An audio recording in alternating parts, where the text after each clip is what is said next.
بسم اللہ الرحمن الرحیم نحمدہ ونصلی ونسلم علی رسولہ الکریم اما بعد۔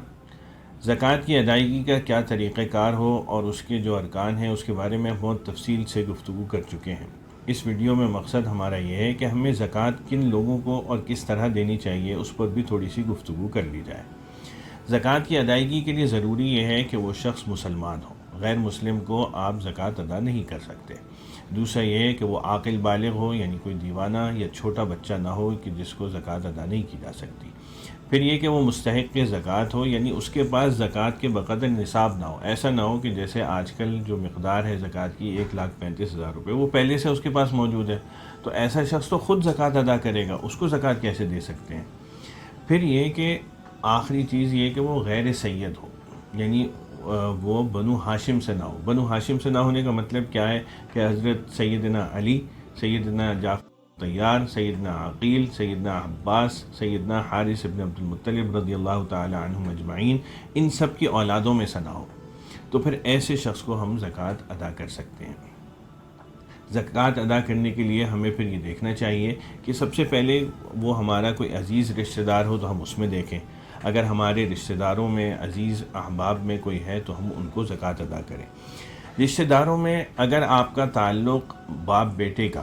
نہیں ہے، یعنی بنوت کا نہیں ہے، یعنی آپ کے والد، دادا، نانا، ان کو زکوٰۃ نہیں ادا کی جا سکتی، بیٹے، پوتے، نواسے، نواسی، ان کو زکوٰۃ نہیں ادا کی جا سکتی، اور اسی طرح میاں بیوی آپس میں ایک دوسرے کو زکوٰۃ نہیں ادا کر سکتے۔ باقی کوئی رشتہ جو ہے وہ زکوٰۃ دینے سے مانع نہیں ہے، آپ دوسرے کسی بھی رشتہ دار کو زکوٰۃ ادا کر سکتے ہیں، چاہے وہ چچا ہوں، چاہے وہ پھپھی ہوں، چاہے وہ خالہ ہوں، چاہے وہ ان کی اولادیں ہوں، ان کو زکوٰۃ ادا کی جا سکتی ہے۔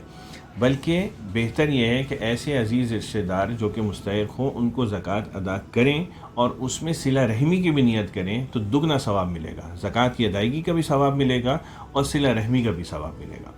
تو زکوٰۃ ہمیں سب سے پہلے یہ دیکھنا چاہیے کہ ہمارے عزیز رشتہ دار کوئی ایسے ہوں، وہ نہیں ہے تو دوست، احباب، محلے دار، ان میں کوئی اگر ایسے لوگ ہوں تو پھر ہم ان کو ادا کریں۔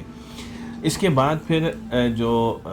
سب سے بہتر طریقہ ہے زکوٰۃ ادا کرنے کا، وہ مدارس دینیہ ہیں، جو کہ دنیا پاکستان بھر میں اور ان کی وجہ سے دنیا بھر میں دین کا فیض جاری ہے، اور لوگ ان سے دین کی معلومات حاصل کرتے ہیں اور دین کے افراد کا یہ دنیا میں پھیلا رہے ہیں۔ اس کے علاوہ دوسرے ادارے بھی ہوتے ہیں کہ جو کہ فلاحی کام کر رہے ہیں، ان کو بھی زکوٰۃ ادا کی جا سکتی ہے، لیکن اس میں پیش نظر یہ ضرور ہمیں دیکھنا ہوگا کہ ان کے پاس کوئی باقاعدہ نظم بھی ہے کہ نہیں ہے۔ بعض ادارے اپنے پاس کوئی باقاعدہ زکوٰۃ ڈسٹریبیوشن کا نظم نہیں ہوتا ان کے پاس، لیکن زکوٰۃ لے لیتے ہیں۔ ایسے اداروں کو ہرگز زکوٰۃ نہیں دینی چاہیے، اور اس صورت میں آپ کی زکوٰۃ ادا نہیں ہوگی۔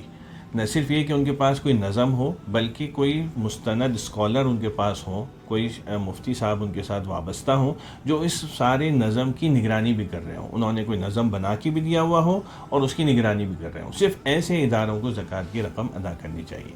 ہمارے یہاں ایسے ادارے بھی بہت سارے ہیں، بہت سارے ہسپتال اور بہت سارے دوسرے ایسے فلاحی کام کرنے والے ادارے ہیں جنہوں نے باقاعدہ اپنے سے وابستہ مفتی حضرات کو اپنے ساتھ شامل کیا ہوا ہے، جنہوں نے اس کا نہ صرف نظم بنایا ہے بلکہ اس کی نگرانی بھی کرتے ہیں۔ تو ایسے لوگوں کو زکوٰۃ ادا کرنے میں اس میں کوئی حرج نہیں۔ دوسرا یہ کہ جیسے میں نے عرض کیا کہ ہم اپنے عزیز رشتہ داروں کو یا کسی دوست احباب کو بھی زکوٰۃ دے سکتے ہیں، تو ان کو یہ بھی کہنے کی ضرورت نہیں ہے کہ یہ زکوٰۃ کی رقم ہے، بلکہ ہم ہدیہ، تحفہ، عیدی، اس وغیرہ اس عنوانات سے بھی ان کو زکوٰۃ دے سکتے ہیں، تاکہ ان کی عزت نفس بھی برقرار رہے اور ان کو یہ ہٹ نہ پڑے کہ یہ ہمیں زکوٰۃ کی رقم دی جا رہی۔ تو بڑے اچھے عنوانات سے بھی یہ زکوٰۃ ادا کرنے میں کوئی حرج نہیں ہے۔ پھر زکوٰۃ صرف نقد کی صورت میں ہی ادا کرنا ضروری نہیں ہے، بلکہ یہ بہت سارے لوگ جیسے راشن کی صورت میں ادا کرتے ہیں، وہ بھی دیا جا سکتا ہے، کپڑے کی صورت میں یا کائنز کی صورت میں بھی زکوٰۃ ادا کی جا سکتی ہے۔ دیگر اشیاء میں کوئی ضروری نہیں ہے نقد ہی رقم ادا کی جائے۔ ساتھ ہی ساتھ اس میں ایک بات کی طرف اور بھی میں توجہ دلانا چاہوں گا کہ بعض دفعہ ہم کسی ضرورت مند کی مدد کرتے ہیں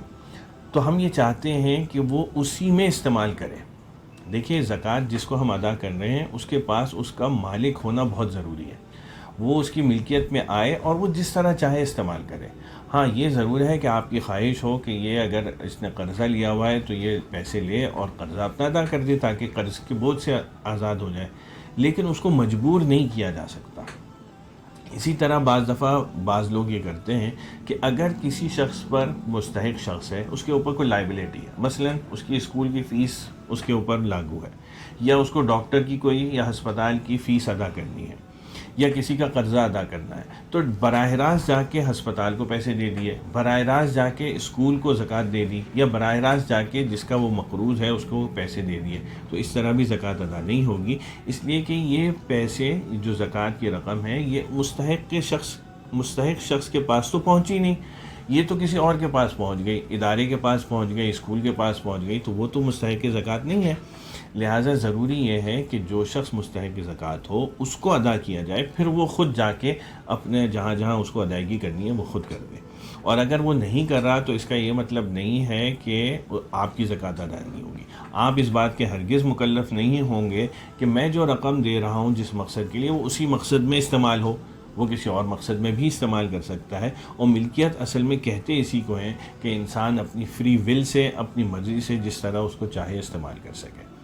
تو ہمیں یہ پیش نظر رکھنا چاہیے کہ ہم زکوٰۃ کی ادائیگی میں یہ ضرور پیش نظر رکھیں کہ وہ صحیح طور پر ملکیت کے ساتھ ادا کی جا رہی ہو، اور اگر ہم کسی ادارے کو دے رہے ہیں تو وہاں پر ضرور کسی نہ کسی اوتھینٹک علماء کا نظم بنا ہوا ہو اور وہ اس کی نگرانی بھی کر رہے ہوں، تب ہمیں ایسے اداروں کو زکوٰۃ ادا کرنی چاہیے۔ اللہ تعالی ہمیں صحیح طور پر زکوٰۃ ادا کرنے کی توفیق عطا فرمائے تاکہ ہم اس فرض سے سبکدوش بھی صحیح طریقے سے ہو سکیں۔